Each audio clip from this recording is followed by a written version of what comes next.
Welcome to My Life Chassidus Applied, episode 428. This is a special Yud Tes Kislev edition. This program is made possible by the Hustle Wig, comfortable and affordable hatfalls at thehustlewig.com. Yud Tes Kislev. 224 years ago, the Alter Rebbe was released from prison. The year was Tovkuf Nun Tes, corresponding to the English year of 1788. For 53 days, the Alter Rebbe sat in prison. He was arrested on Chof Hei Tishrei, the 25th of Tishrei, and released on Yud Tes Kislev. Now we know that God controls the world, no one else. So the fact that the Alter Rebbe was arrested, even though the ostensible reason was due to informers, his opponents, informing on him for the different excuses or reasons, but the truth is, as the Rabbeim explained to us, Yud Tes Kislev represented a challenge in heaven, whether the Alter Rebbe's approach of teaching Chassidus to the masses in a way that can be understood by all people, in Chabad, Chochma Bina Das, with human intelligence, is the right way or not. And when the Alter Rebbe is released from prison, that was vindicated. So it became known as Rosh Hashana of Chassidus.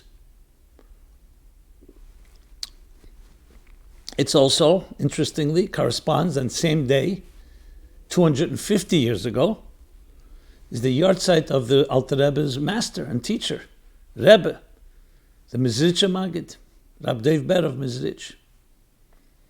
We know Megalgan Schus Liyem Zakai, the Hilula and Istalkus, and yahrzeit of a tzaddik, is a very powerful day, as the Alter Rebbe explains in Tanya. The day when all the avodah and all the work of that tzaddik gathers together and elevates, and then draws down, Upol Yeshua's Bekerev Aretz. It achieves salvations, even the depths of the abyss of this earth. So on that day, when the Rebbe, of the Alter Rebbe, that special day was the day that the Alter Rebbe was released from prison. So let's discuss a bit what exactly is the significance of this day. Because the first obvious question is, why is Yud Tes Kislev referred to as Rosh Hashana of Chassidus? As one person wrote, Dear Rabbi Jacobson, hello from Woodstock, New York. Yud Tes Kislev is often referred to as the Rosh Hashana of Chassidus. Can you please explain the connection to Rosh Hashana? Usually Rosh Hashana is associated with a time of judgment, time of prayer for material blessings for the new year and a renewal of us coronating Hashem as our king. What is the connection of the Alter Rebbe's freedom from prison after being exonerated from false and malicious charges to any of the things associated with Rosh Hashana? Thank you. So Rosh Hashana, yes, the Rosh Hashana you're referring to in the month of Tishrei, the first day of the year first day of Tishrei, is indeed a Yom Adin and has many other aspects. Tam Lechuni Alechem, coronating the God as king. But remember, there are other Rosh Hashana. There's a Rosh Hashana Li'alonis, for example, Tu B'Shvat. Chemish Asa B'Shvat on the 15th of Shvat. That's not about coronating the king, and it's not necessarily a day of judgment. We'll soon discuss Day of Judgment. But it's still a Rosh Hashana, because Rosh Hashana, like the very word and name implies, the head of the year. It means not just the beginning of the year, but the head that is like the central nervous system from which the entire year, every day of the year, gleans its energy.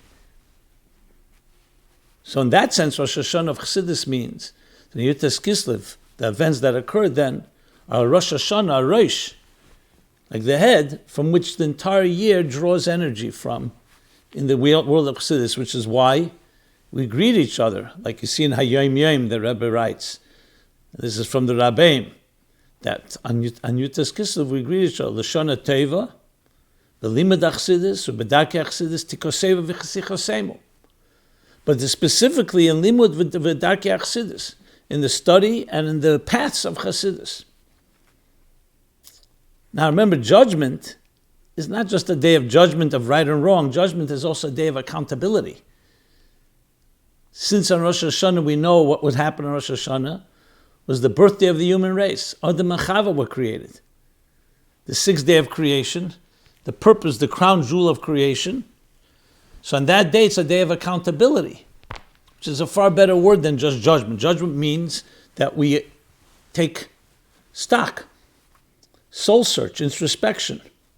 Where do we stand? And we stand before God, and we give a din v'cheshbon. We give a report, an audit of our behavior. So the same thing with Chassidus. In Limud Chassidus and Darkei Chassidus, Rosh Hashana is a day of accountability. But let's go back. Why Yud Tes Kislev? So Yud Tes Kislev is because, as we said, was the day the Alter Rebbe was released from prison. As I mentioned before, everything that happens down below is because it has a deeper root. Hashgacha pratis in general, divine providence, but especially when you're talking about a Rebbe, a tzaddik, a neshama chadosh, a new neshama.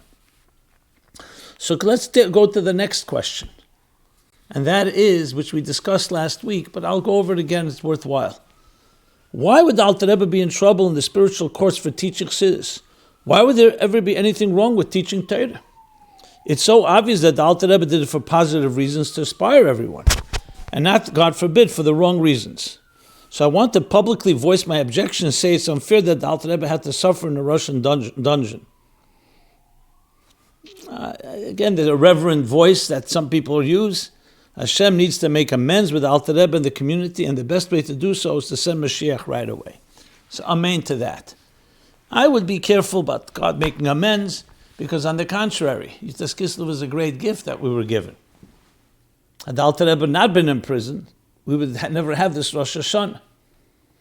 So though, yes, it was 53 days of painful days, but it led to something great, as the Rebbe Rashab says in Teirah Shalom, in one of his sichas, that even though it's difficult to say, but Yud Tes Kislev, the imprisonment and the freedom and the liberation, was similar to what the Gemara says, that an olive does not produce its oil until it's pressed. In other words, the Alter Rebbe was pressured. The pain that he went through, the so-called setback, actually led to the oil that would be produced. And oil, of course, is an analogy for Primius Atera, Razin Daraisa, the secrets of all secrets. Now, why does it have to be that way? It's the way God created the world. Neshama comes down to this world, in this material world, and that's where it excels. And Neshama in Gan Eden, in heaven, as spiritual as it may be, can never achieve what it achieves in this world. That's why we call it neshama mahalchim beina emdim. Where does a neshama truly travel? When it's challenged, when there's resistance, when there's an obstacle. That's when you dig deeper, and you gather your resources, and you achieve the greatest possible things. A soul in heaven can never do that. The comfort zone of its spiritual environment doesn't allow it to be there. So it's not that we're looking for the pain, not that we're looking for any aggravation. It's understanding the process of how growth comes. Yahrzeit the mitzasi. There's an element of effort and exertion that's necessary. Obviously, we pray to God that it should be with a minimum amount of pain, but all growth will come through some form of resistance. The tzimtzum, the concealment, leads to a greater revelation. But the question is, what was the problem with teaching Torah, teaching Chassidus? Isn't that the purpose of creation? To come to this world and teach Torah. Alter Rebbe, the great leader he was, the great sage, the Gaon, the scholar, the leader he was, what was he doing? He was doing exactly what he was supposed to be doing. What do you want him not to teach Chassidus? God forbid. So what was the problem? Why was there a challenge? But if you look through history, you'll see it's always that way. Whenever there's a great revelation, there's always going to be resistance. When Moshe went up on Mount Sinai to receive the Torah, the angels resisted. They said to Hashem, no, Tanei Heichel Shamayim, give us the Torah. Chem de Gnuza, this precious treasure.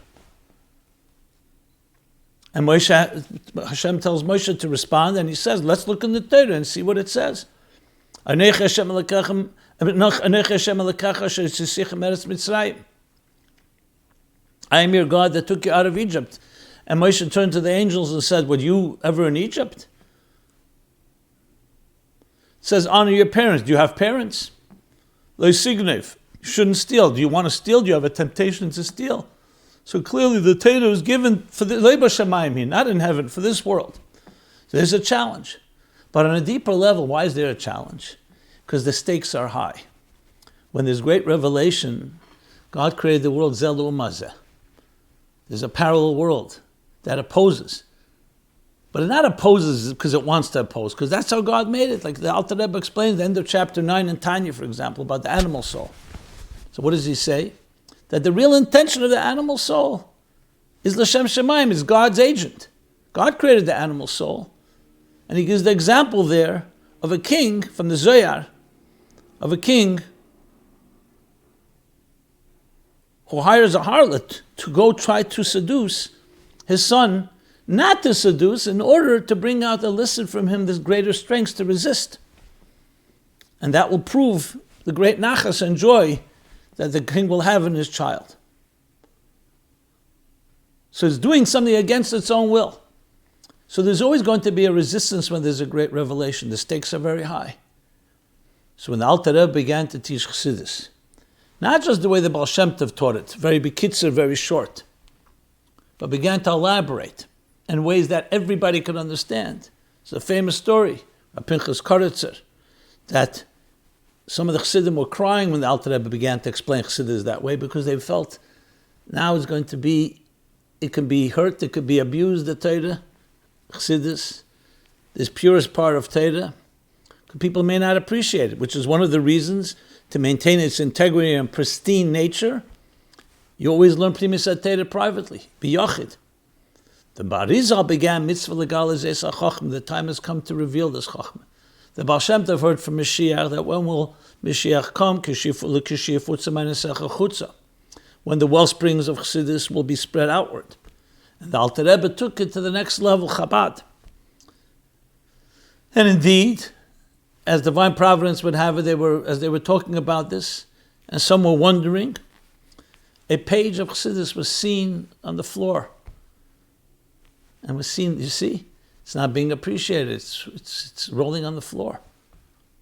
And the Alter Rebbe gave the famous mashal then. The child of a king who got ill, deathly ill, and no doctors could save him.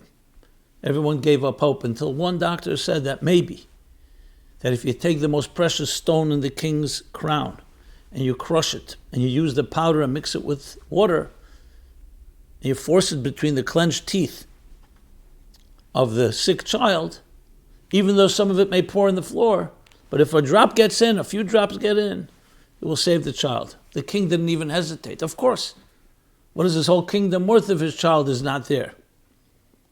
So Alter Rebbe said that's the precious stone is the Primis Torah. The crown jewel of the king that makes the crown what it is. And because the Jewish people were ailing due to the darkness of Geulah and the suffering and everything that went on, as we know, Yisrael, Baal Shem Tov is called Yisrael. You call someone by name when they're faint. The Jews were in a faint, a comatose state. So Yisrael awoke that etzem haneshama in the Jewish people, and that's what Chassidus came to do. A blazing passion that comes from the fiery soul. To wake up what? The comatose child. So it's worth, even though much of the liquid will pour on the floor, even though a page is flowing around on the floor. And maybe some people may not appreciate it, but it's necessary. The darker it is, you need to then have the deeper light. And the second explanation given for why Chassidus was revealed in later generations is because it's right before Mashiach's times. And Erev Shabbos, Friday, before Shabbos, you taste from the foods of Shabbos. Teirosha Shel Mashiach. Again, the precious stone. And it's Haba HaTalya, it's interconnected. These two reasons. In order to deal with that darkness, right before the darkness, right before the dawn is the greatest darkness. And that's why you need a special light, a special precious stone. But this was challenged. Is it the right time? Is it appropriate? And the stakes were high because this will bring Mashiach. So you can imagine all the forces of the prosecuting angels stood up and said, no, maybe it's not the time. Maybe it's not appropriate. And that was the challenge. That was the imprisonment. So then the Baal Shem Tov and the Maggid, the teachers of the Alter Rebbe, his Rebbe the Maggid, and the Rebbe of the Maggid, the Baal Shem Tov, visited the Alter Rebbe in prison. And he asked them, what should I do when I come out of prison? They said, you will be freed. What should I do? They said, should I continue doing what I'm doing? They said, not only that, you should increase. Increase in the spreading of Chassidus. And that's why this is the beginning, as the Rebbe Rashab again says, of Yefutza Meinasecha Chutza. Yud Tes Kislev. Rosh Hashana. That's why it's the Rosh Hashana of Chassidus. Because it came after the challenge. And now the vindication. And more than a vindication, now it's stronger than ever. And the Alter Rebbe began to indeed teach Chassidus in a far more broader and more expansive way, which of course was followed by his successors, the Mittler Rebbe, the Tzemach Tzedek, the Rebbe Marash, the Rebbe Rashab, Friedrich Rebbe, and the Rebbe, seventh generation. So Yud Tes Kislev is a monumental day in that sense. And that's why it's so relevant for us today, because it gives us the power. Torah in general is the blueprint of creation. But Torah has the outer dimension of Torah, the body of Torah, and the soul of Torah, Nishmos Darais, Primis HaTorah. And Chassidus takes the entire Torah and demonstrates its vitality, its dynamic nature, not just the mechanics, but how it empowers us and how the relevance it has to us. Korev Elecha Dover Me'ed, as it says in the introduction to Tanya. That the whole Tanya is based on that. To make it personally relevant and accessible, and especially as we enter into the modern age. Alter Rebbe lived the beginning of the time of enlightenment, where the world was going into the modern world, that would pose great challenges to faith and religion. The battle between faith and modernity, as some put it. Assimilation that would ravage the Jewish people and in general the world. So Chassidus Magdim Neful Lamaka, the healing comes before the challenge, before the illness, to give us the tools, the resources, to appreciate all of Torah in a way that touches the soul in the deepest way. Not just mechanical Judaism, not just by rote, not just mitzvahs anoshim ulamoda, mechanical Judaism, robotic, that can also have the element of dissonance. Ganva pumachtat rachmonekari, that the ganef prays to God before he goes to steal. How is that possible? So Chassidus explains, because amunah, faith, can be makif. Chassidus comes to internalize it, to make it personal, make it exciting and relevant, so it can counter all the passions and excitements, lahavdil, of the material world, which are quite powerful, and can seduce us and can entice us and tempt us. How do you fight with that? So yes, you could have restraint and exercise iskafia, but even more powerful, Chassidus explains, is creating a passion for kedusha, for holiness, and for God, and for Torah and mitzvahs that's stronger than the passion for this material world and all its pleasures.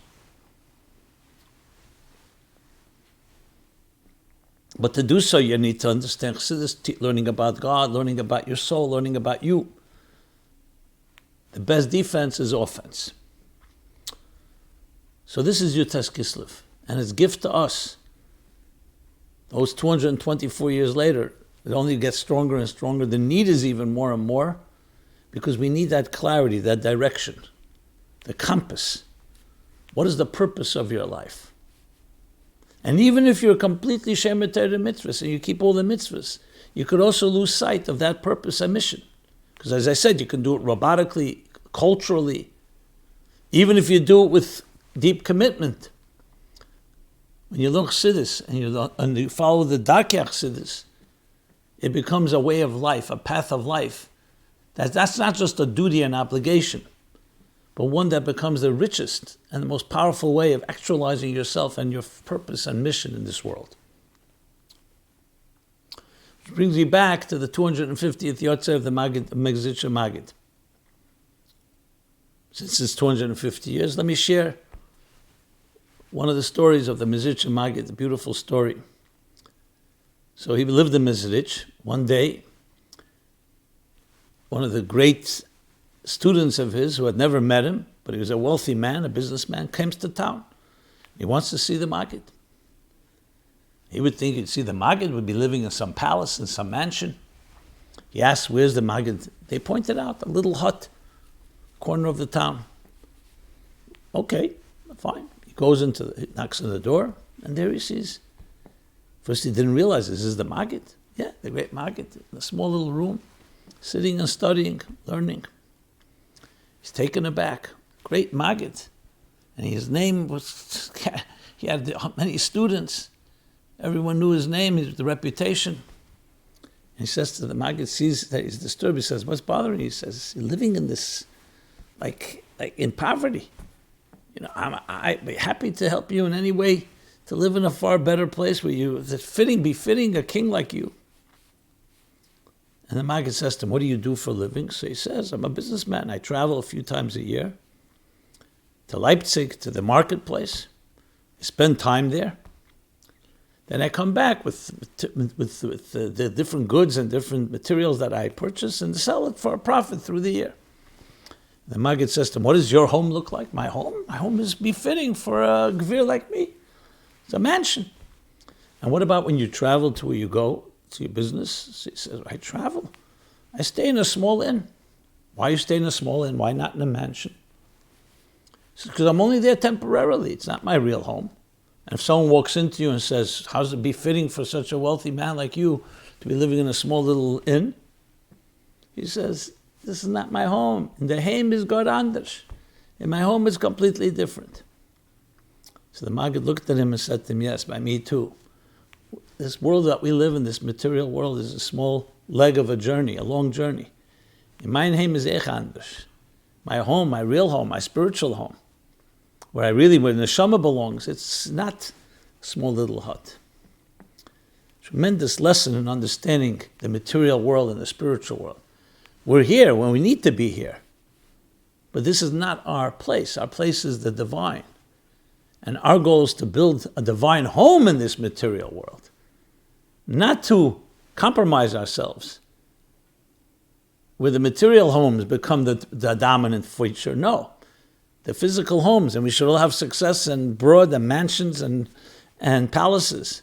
But to know that the home is going on, the real home is not the material world, it's the spiritual world. The goal is not to go to the spiritual world alone, but to fuse the two. As the Alter Rebbe explains in Tanya, to make a dire b'tachtenim, a home for God in this lowest of worlds. One of many, many stories, Mezeritch Maggid. Of course, the Alter Rebbe was a special of his students. He charged him with writing the Shulchan Aruch, and with many other missions, as the other students of the Maggid said, that the Litvak, they called the Alter Rebbe the Litvak, the Genumen the Smetana. He took the richest part. But all the Talmidim, of course, the Talmidim of the Maggid, but the Alter Rebbe had a special relationship. And indeed we see with the establishment of Chassidus Chabad, as the Alter Rebbe himself said, when he was questioned by other of his colleagues, is this the right approach? He says, this is what I was makabel, I received from the Maggid. And in Yud Tes Kislev, all of it was vindicated. So the direct relationship between the Maggid and the Alter Rebbe is clear. And as such, the Alter Rebbe developed and established Chassidus Chabad, a comprehensive system. And as I said before, the Rabbeim afterwards developed and further elaborated, turned it into a blueprint for life that addresses every issue. This program, My Life Chassidus Applied, would not exist were it not for Yud Tes Kislev. So obviously this is a day to be honored in general, specifically on this program. To address every issue, as the Alter Rebbe says in the introduction to Tanya, that in this book you'll find the answers to all dilemmas, to all questions in Avodas Hashem. Avodas Hashem is bein adam l'mokim, bein adam l'chaveri, the things between us and God, and between us and each other, as the Alter Rebbe talks about. It doesn't just talk about how to daven, and how to learn, and how to do mitzvahs, but also how to treat each other. Dealing with things like vice, and jealousy, and hatred, and anger, and pettiness and haughtiness and depression. All this is addressed in Tanya, all with the principle that what? That we are here divine agents in this world to transform the world.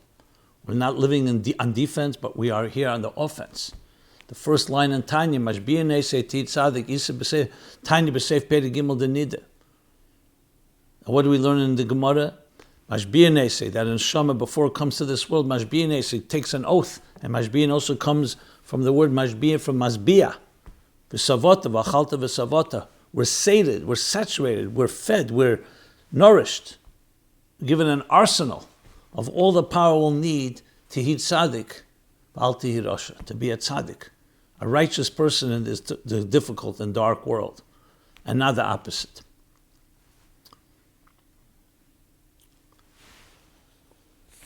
So with that, let's go to the next question. Since we begin reading the Tanya Yud Tes Kislev, which means begin the new Tanya cycle, Chitas, the way the Frierdiker Rebbe separated the Tanya, so Yud Tes Kislev is we begin the beginning. What is a short synopsis of some of the Tanya's most important lessons? Can Rabbi Jacobson please give us a short synopsis of some of the Tanya's most important lessons? Thank you. Well, I mentioned a few, but briefly, the most important lesson of all is that you and I are charged with a mission to transform our lives and the world around us. And all of Torah mitzvahs was given to us for that reason. And as such, you have two souls within you, two voices. One is the animal soul, the selfish voice of survival of existence. The other is the transcendent voice of purpose and mission, to serve. And there's a battle going on between the two. The Alter Rebbe's Tanya is coming to teach us how we have all the resources we need to fight this battle and win. In the words of the introduction, as I said, the Sharblat, the cover page of Tanya, that this book is based on, the Posuk,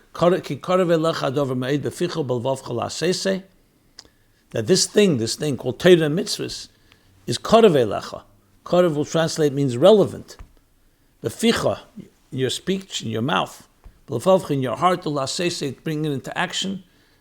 Levayed Heitev, the Alter Rebbe says, to explain well, how is it relevant to you? Not that there's just Torah mitzvahs, but Torah mitzvahs relevant to your life, accessible, addressing every aspect of life, in a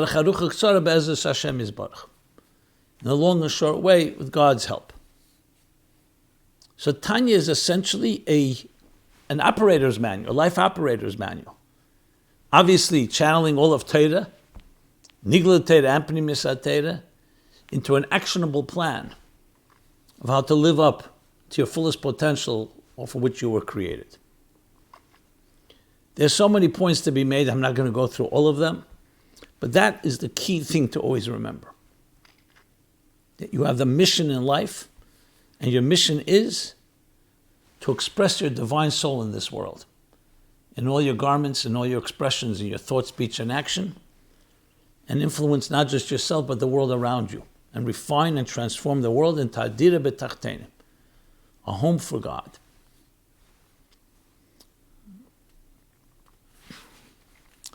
Next question, is the Tanya geared toward both men and women?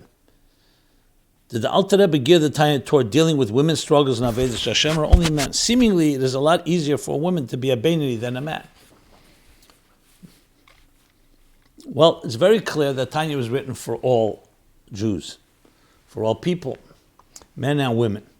Especially when the Rebbe emphasizes that Chassidus addresses the mitzvahs, the 6 mitzvahs, the Sheshare Miklat, as the Sefer HaChinuch calls them, that are foundations that are timeless mitzvahs, not time-bound, which means all Jews, men and women, are responsible for. Amunah, faith in God, Avos Hashem, Yiras Hashem. These are mitzvahs everybody has to fulfill. And therefore the learning of Chassidus, including Torah Shebiksav of Chassidus, the written Torah of Chassidus, is for everyone. Indeed, the Rebbe emphasizes in a few places that women have a certain knack, certain sensitivity to appreciate Chassidus even more than men.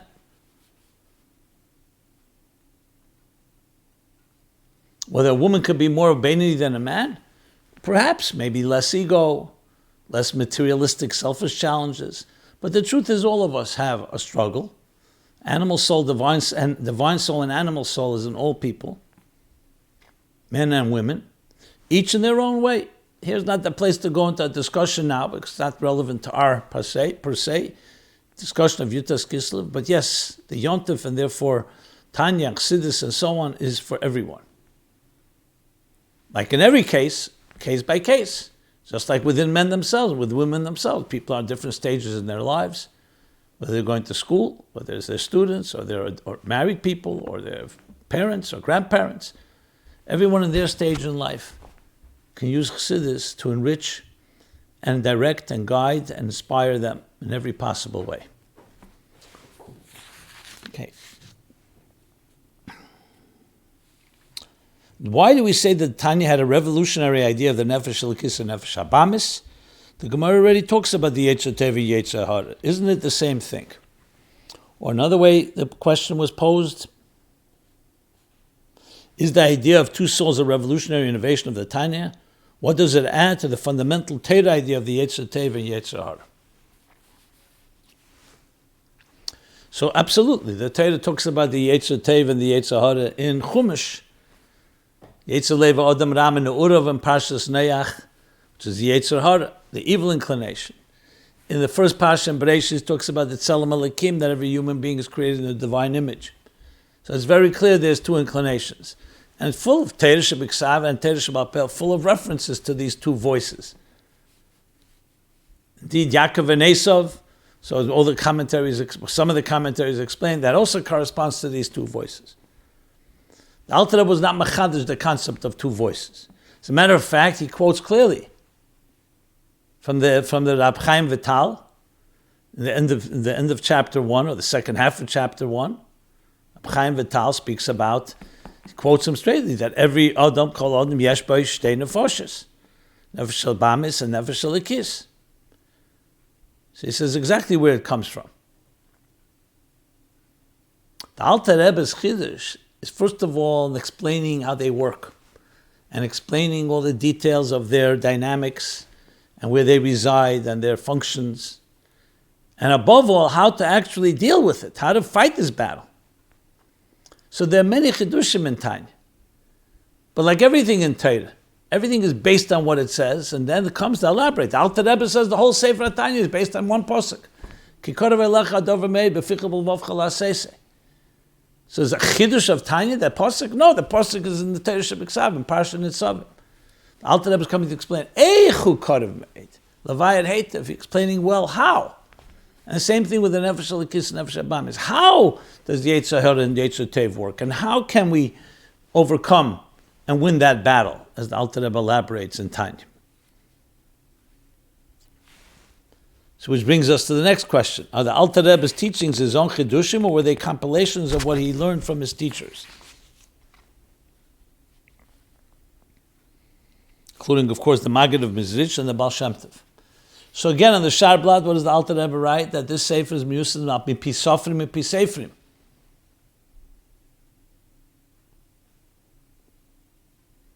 Taken from books and from scribes. Some say the Seferim is referring to, the Sfarim are referring to the Maral and the Shalah, and the Seferim referring to the Maggid, the Baal Shem Tov and the Maggid.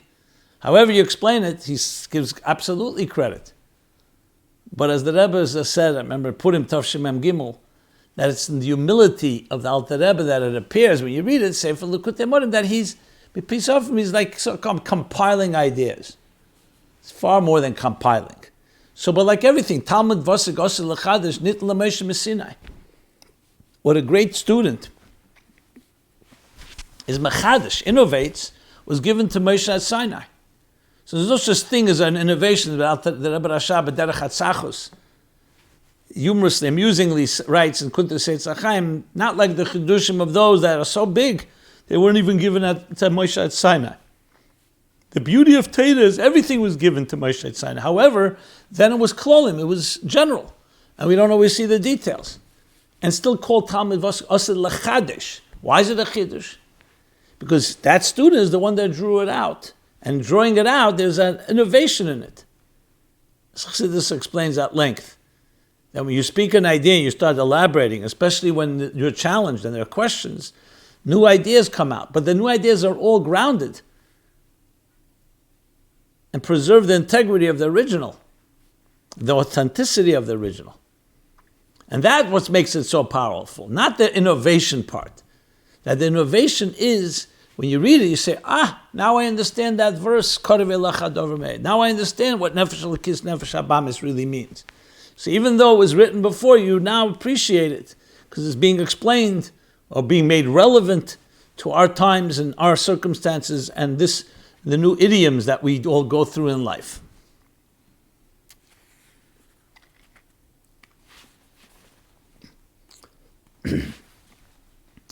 Is Tanya considered like a portrait of the Alter Rebbe? So this was in context of something I'd spoken about 2 weeks ago.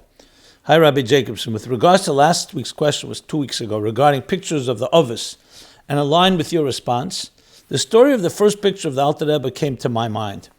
I don't remember all the details exactly, but I believe it was in the times of the Rebbe Rashab. Essentially, when they originally came out with a famous picture we now have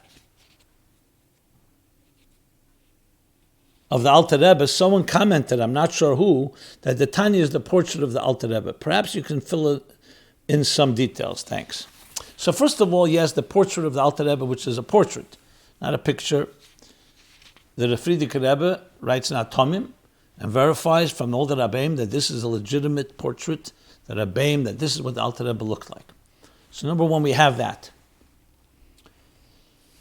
However, at the same time, like we look at a picture of a person, that's the picture of the face. Does it describe his whole essence? So those that have the Tfiyas Ayin, that can see a face, perhaps can see the essence of the person in their face. But we know, Anon Nafshi Ksovis Yehovis, the Eibishter says, I have instilled, I have imbued, I have invested myself, Nafshi, my spirit, Ksovis Yehovis, in the words that I've given you in the Torah, Anoichi, is that acronym. And Tzadikim Deim Lebeirim, Tzadikim, the same idea. So if you want the essence of the Alter Rebbe, a real portrait, it's not just this picture. There's value in the picture, as I'll discuss in a moment. But above all, it's what he teaches. That's where he invested his essence in there. Then there's the concept, that your eyes want to see the teacher. And then we say, that when you learn something, it's as if the person who said it is standing before you. So there's power in visual, seeing your teacher as he teaches. In this case, seeing a picture of the teacher. And there's an idea of sometimes contemplating what he looks like. Standing right near you makes it more real, much more palpable and tangible. But it's not the picture alone. It's with the ideas and the teachings. So in that sense, it is the portrait. There may be a source for it. I don't recall if somebody has a source in the Sikhs or somewhere that they say that Tanya is the portrait, perhaps. But when we have both, so we have the best of both worlds. Obviously, the content of what the Alter Rebbe taught is the key thing in Yud Tes Kislev, not just looking at a picture, but to also learn what the Alter Rebbe wrote and what he taught. Now, if the picture helps inspire, and the picture is definitely the picture of a saintly man like that, so by all means, like I said, looking at the face of a teacher always helps. Okay, did the Alter Rebbe write and edit all the contents of the Tanya, or some parts added by students who heard the teachings from him?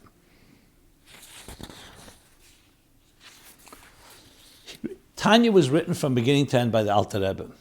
There's a Madura Kama of Tanya, a first draft, which the Rebbe printed in later years in the Mems in early 80s. And then the Alter Rebbe added to it, but it was all written by the Alter Rebbe. That's what's unique about Tanya, like Shulchan Aruch and Chos Talmud Torah.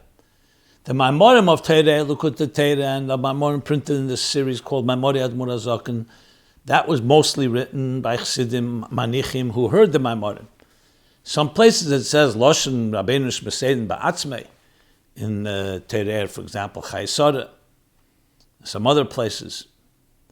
But generally speaking, Truma and other places. But generally speaking, the Alter Tanya was written from beginning to end. It was not based on. Now, Tanya itself, we know, has 5 parts. There's Likutei Amorim, the Sharicha, the Amunah, Geras HaTshuvah. Those are obviously written by the Alter Rebbe from beginning to end.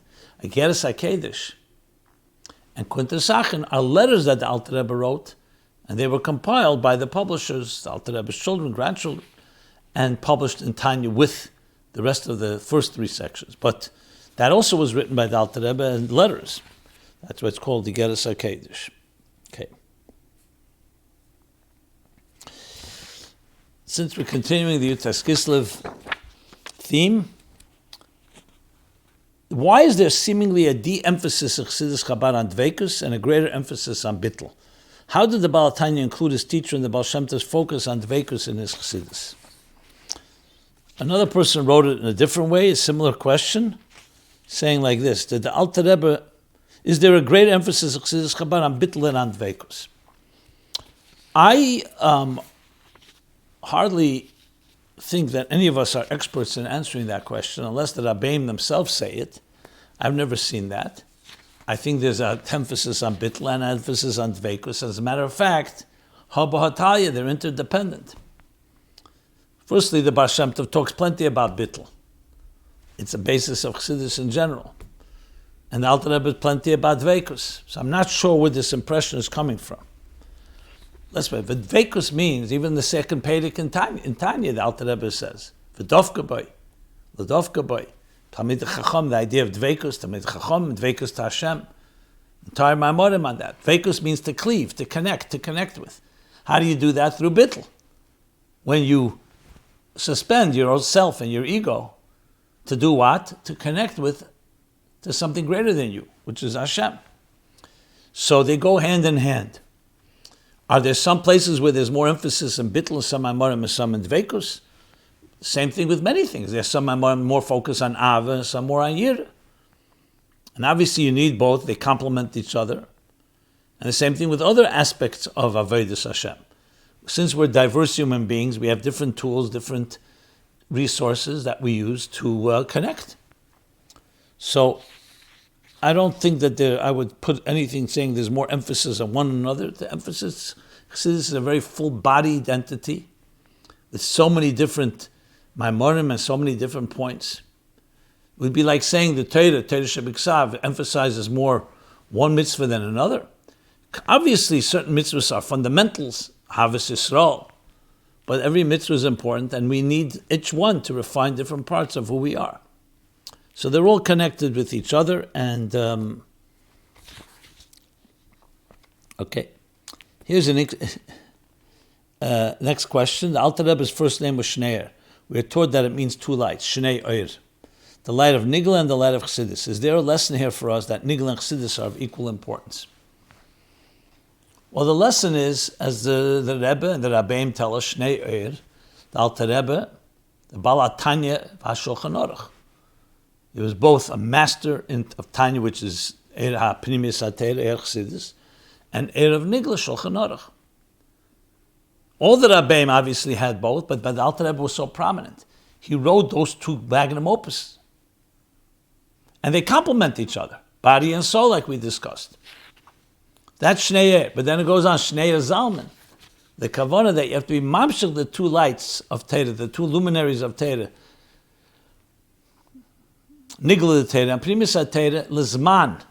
The Eishi Zalman is Lizman, into time and space. To bring that Torah into the time and space of existence. That's how it's explained here. I'm sure there are many different interpretations that we can give in what the main Shnei Oir is, but that's the basic one.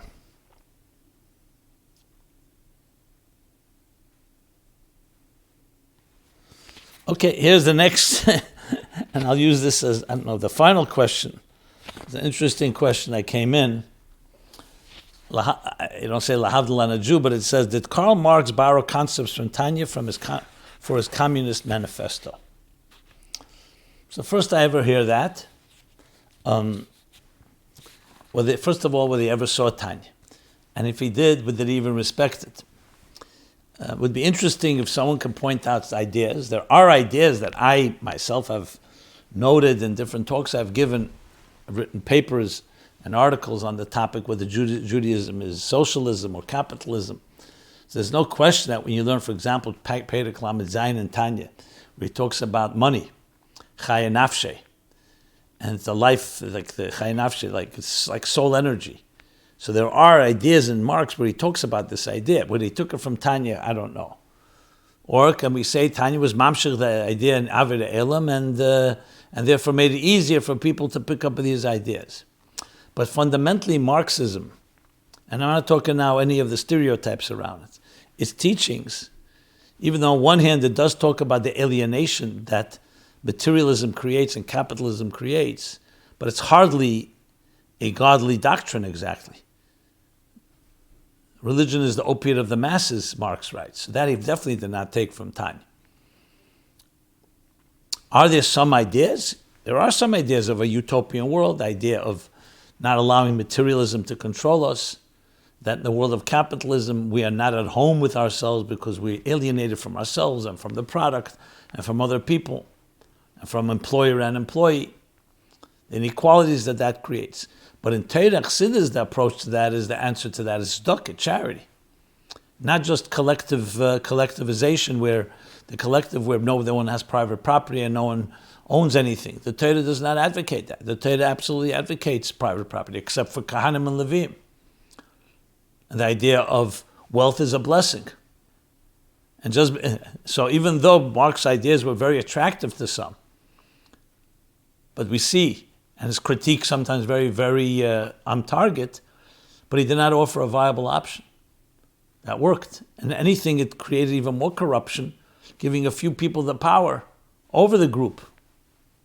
Whereas capitalism has its vices and its difficulties. As the Did Rebbe once said, he was on a train, they asked him, they were arguing about, a group of intellectuals arguing about economic systems. And they asked the Did Rebbe, what does he feel? Capitalism, socialism, Marxism, the different ways. He said, Torah is Torah semes. Torah has the best of all of them. I wrote a paper on this topic, more detail if you want to read it more about comparing Marxism, socialism, capitalism, and Torah, which is based on Chassidus and the Chassidish approach. You can find it at meaningfullife.com. I believe it's called Spirituality and Wealth. And there you may find there are, as I said, there are thoughts, but I can't say and trace and say Marx took something from Tanya. But it's an interesting discussion regardless. Okay. Now this is just touching the tip of the iceberg. This Yud Tes Kislev, Gefabring for hours and hours of what the Alter Rebbe contributed. But I want to just say this before we move to some other topics. That the Alter Rebbe and Yud Tes Kislev, 224 years ago, is relevant today more than ever. And I see it in my personal life, I see it in the work I do all the time. Because Torah itself, when I say Torah, what I mean by itself, without Chassidus, without Pnimis Torah, yes, if you're a Kabbalah Selnik, you follow the rules, and it will give you the best life. It's Chayenu V'erich Yameinu, it's our life and our sustenance. Im b'chukei telechi, you follow God's guidelines. God is the engineer of life, the cosmic engineer. So you live by God's laws, you'll live the best possible life. However, we have challenges. We have a yetzer hara, and we have an animal soul, and things that tempt us, and things that distract us. And we have a world that has a lot of unhealthy elements and dysfunctional elements. So in the best of worlds, yes, you don't have any resistance. But we do have resistance, and we do live in a dark world, and many of us grow up in homes that are not perfect. Nobody's perfect, but some are less perfect than others. So we need not an additional, God forbid, Torah, but we need a deeper understanding of Torah and appreciating its value. How many people have asked me and say, what's Torah relevant today? Pasha Mitzera, Sazriya, Beis Hamikdash, Tumah, Tara. Without Pnimis Torah, you can't really understand that relevance today. Then you're learning about laws that happened many years ago when the temple stood. So there are principles in Torah that are timeless. Love, virtue, charity, kindness, honoring, respect, gratitude. But so many other things seem not relevant to us. You learn Chassidus, you suddenly learn the Pnimis, that it's all the neshama of your life. It's an x-ray of your soul. That's what the Torah is giving you. Every detail in Torah, every specific, is telling you about who you are and what you're made of, your DNA. So that's one thing. Secondly, it talks about not just action, how to be a servant to God, which is the basis, the foundation, Kabbalah Sale, but also how to personalize it, how to make it come alive in your life. Each of us is unique. We're not just conformists. We're not just herd mentality. How it fits into your personal life, your individual personality, your individual strengths. So you don't have a life of dissonance and compartmentalization or fragmentation even. That here you are a person in the world, and here you are the Jew, the Torah person.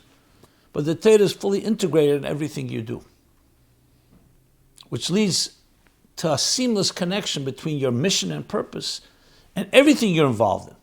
Not just divrei kedushin, not just the holy moments, Shabbos, Yom Tov, mitzvahs, Torah, but your work and your travel, and wherever you go, every footstep is led by God, the divine providence, as Chassidus explains.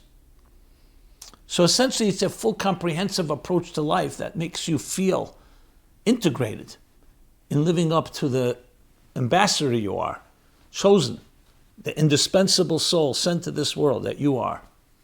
To transform yourself, your environment, and the world around you. Yud Tes Kislev is the Rosh Hashana of that. And learning Chassidus, living it, learning it, and living it is the key to how we celebrate Yud Tes Kislev. So this is a great opportunity to make a hachlata. If you haven't learned Chassidus yet, to begin learning. If you're learning, to learn more, to learn with more emphasis, a new class, a new approach, to make it even more relevant, to make it even more personal. Teaching it to others, spreading your chutzah meinesecha chutzah. And the chutzah begins within our own chutzah, our own midas, our own even animal soul, and then the chutzah around us to the farthest reaches where we can reach people. And I testify this as personal experience, the effect that it can transform lives by giving us that sense of purpose and giving us the blueprint, which is Torah and mitzvahs, to bring the Geulah and transform this world into a dira b'tachtenim, a home for God in this world, a world filled with divine knowledge as the waters cover the sea. With the little time we have left, let me just cover a few other things, some follow-up, but the rest I will try to reserve for the next class. Okay. Since it's also this week is Parsha Vayeshev, so let's talk a few minutes about Parsha Vayeshev. So let's begin, of course, Vayeshev, Yaakov. This is the story after Yaakov, 20 years by Lavan. Then he has to confront Esav. So now Vayeshev Yaakov, Peretz Canaan, now he's settling down back in Eretz Yisrael. So Vayeshev means to settle. Thinking after all the ordeals, 20 years by Lavan, the fighting with Esav, from the pregnancy, that Yaakov could finally settle down and be calm. So Rashi says, Bikish Yaakov Leishav B'Shalva. Yaakov wanted to have some peace and calm in his life. No, but tzaddikim in this world cannot have calm and peace. So here's the big question. The big question. Why could Jacob not have calm and peace in his life? Why not forgive him that? And what happens? After all he went through, now the brothers of Yosef are jealous of him, and they intend to kill him. Instead of killing him, they sell him into slavery, but Yaakov is told that he was killed. And now the rest of his life, the next 22 years, until he meets Yosef, he's living with that pain of losing his son, his favorite son, his special son. What's wrong? Why can't he have some shalva? Later, when Pari asks Yaakov about his life, how old are you? He says, my life has been short and painful. Compared to Yitzchak, who lived 180 years, and Avram 175 years, Yaakov lived 147 years, but difficult years. So why? And the answer is because a tzaddik is not in isolation. He is the captain of the ship. He's part of his generation. As long as the generation is not at peace, he cannot be at peace. It's not a punishment. It's his collective responsibility. It's like the captain of the ship stays with the ship. So as painful as it is to hear this, Yaakov endured and lived through the pains of the time. Now, why the brothers were jealous of Yosef is a discussion of its own, which deserves, and we've talked about it in previous years. It was obviously from a deeper place, the threat, feeling Yosef was rebelling against the idea of the Melech, which is Yehuda, Mashiach, as the Shalah explains. Well, there are various different explanations. But as long as it's a world that is not yet a world of Mashiach, no, you can't just say, I don't want to say the words, I'm going off to retirement. Obviously, that's not what Yaakov was looking for. Yaakov wanted to serve God. He was a Merkava, and he served God even in that pain. But you cannot be at peace because the world is not at peace. Your children are not at peace. We have to fix things, repair things. And everything that Yaakov did those years, repaired and helped pave the way, that the day will come when Yaakov will be at peace in this world, together with all the others, and all the Emois, and all the Jewish people. So it's a tremendous lesson in life that when we go through difficulties, realize, besides the fact that the difficulties ultimately are meant to lead us to greater places, but what it means is you're experiencing real life. You're not detaching yourself to just protect your own skin. Obviously, we beg and pray to God, give us the minimal amount of challenge. But the challenges we have to realize we're part of it. And we have the power to overcome it. Who could imagine Yaakov's pain, losing Yosef? But then they meet, they reconcile. You can imagine the great joy. And the last 17 years of Yaakov, he does have peace. In Mitzrayim. But he has, V'yichi Yaakov, Peretz Mitzrayim, Shva'aseh Shana, as the Mefarshim say there, the Balaturim, Shva'aseh 17, Gematria Toiv. Those were the best years. Dafke Mitzrayim. Still not a perfect world, but there was a taste of it. So it's an understanding of the connection, like we spoke about when we spoke about the Mitler Rebbe, Yud Kislev, the story of the Mitler Rebbe, that he had to find within himself some subtle form that was lacking to be able to help another who was lacking it in a much more amplified and expanded fashion. Because he's connected. We're not disconnected, especially at Tzaddik and a Rebbe. So that's one explanation. Why did King David have to come later in the Parsha of Vayeshev? We have the story of Yehuda and Tamar. So someone asks, why did King David have to come from improper relationships such as Yehuda and Tamar giving birth to Peretz? Was it to trick the Samach Mem so he couldn't interfere? It's a big question that's brought in Sfarim. Same thing you find Lot, Moav, is a child from Lot's daughter. And it was a child of Lot and his daughter, which came also from something that was illicit, even though it was before Matan Torah. So it's a different category, but still could have been done very differently. So Chassidus explains, and Sfarim explain, that when you want to transform darkness, it has to come from darkness. Like the story of why Avadia. Avadia is the greatest prophecy. V'hisel Hashem Amlucha. Is the prophecy Avadia was a ger. So the Gemara asks, why Avadia? More than Yeshaya, Yecheskel, and Yirmiyahu, and other great prophets. A ger? He came from Edom. Because it says, B'nei Be'aba Lishde Be'narga. The axe that cuts down the tree comes from the tree. The wooden handle. Because to cut down a tree has to come from the tree itself. That's called transformation. So Mashiach is coming not just to bring light to the world, but to transform the world, to transform the nations, to transform even the darkest of the dark. So that's one of the explanations. Another explanation, yes, sometimes the way to go under the radar. But however you explain it, it can initially be controversial. But when you think about it, and we're not talking about that we have a right to go in that place, things that Hashem led that way was in order to transform from within. And that's why David HaMelech comes, his grandmother Rus, coming from Moav, and Peretz, coming from Yehuda and Tamar. besides all the other explanations of Yehuda and Tamar's relationship, what that meant, the deeper meaning behind it. But that is the basic explanation. What's the relevance to us is not that we, God forbid, can pursue such relationships. That we have to understand that sometimes after the fact, where something happens, you can always transform anything, even the darkest, to the greatest forms of light. That's why it also says, Mashiach, where is he going to come from? Sdoim. Of all places, Sdoim. Because the same idea is the transformation from the dark that brings to the greatest light. Okay. Let's do a few little follow-up. And I wanted to cover a lot more, but as always, it's time. Dear Rabbi Jacobson, thank you for your inspiring talk yesterday, Silent in the Face of Tragedy. Rabbi Jacobson addresses 1,000 shluchos in the face of tragedy, which was regarding the tragedy that still we're all praying for, complete refuah shlema,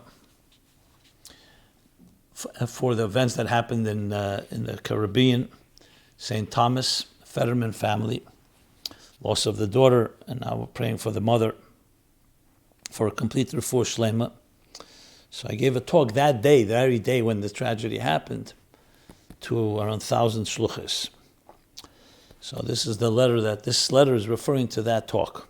You reminded us that the Rebbe identified us as the righteous women, the Noshim Tzidkonius, as the leaders who will bring the Geulah, who will lead us into the Geulah. You encouraged us to find something we haven't done till now, something outside of our comfort zone, to do something different.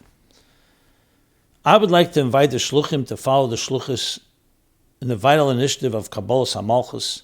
Remember 1991 when the Rebbe received a box containing hundreds of signatures accepting the Rebbe. The Rebbe's response was, well done, this activity should have great success and you should increase and strengthen it until you go to Hashem and Sion with a complete redemption. Blessing is success, great success. And this writer writes, here's a 52-second video of that awesome occasion. If you want a link, just send us an email at chassidusapplied.com. I'll be happy to send you the link. Note, but leave your email address there, because it's without your email address, we don't know who you are. Notice the Rebbe doesn't put a time limit on the initiative. Increase and strengthen it till Geulah. Ein melech b'layam, there's no king without a people. Thank you for all you do for the community. Bracha v'atzlacha. Okay, but the main thing should be the complete refuah shlema. And with that, we also honor this class and dedicate the class that all the events there should turn out with a miraculous total recovery. Okay. To move a little hefsek I'll make between this important, very important issue. So now, I spoke also last week about the World Cup. So here someone writes, here in Argentina, soccer is part of our life, even for us Jews. People have been waiting for a long time to be champion again. Our best player is called Messi, very similar to the world of Messiahs, Mashiach. If Messi wins, it's a good sign of Mashiach coming. Well, I would be careful making such associations. Mashiach is Mashiach, Messi is Messi, La'avdil. I'm very happy if Argentina wins. May all the Jews celebrate. May everybody celebrate. We discussed the World Cup itself and whether it's appropriate or not, but if it's used L'Shem Shamayim, you could learn something from it. Great. No, I would think Mashiach coming is not going to be based on the winning of a soccer match, even a World Cup. It's going to be based on the winning of the Nefesh Alikis, of the Nefesh Abamis, the divine soul over the animal soul, and us doing what we have to do to bring the Geulah. So that's my comment on that. Hi, Rabbi Jacobson. Thank you for your always insightful classes on Chassidus and other topics that are viewed through the prism of Chassidus. Regarding the question why Jews would be light-skinned if they came from the Middle East, you explained that perhaps there were conversions and other factors that perhaps they migrated and changed their features.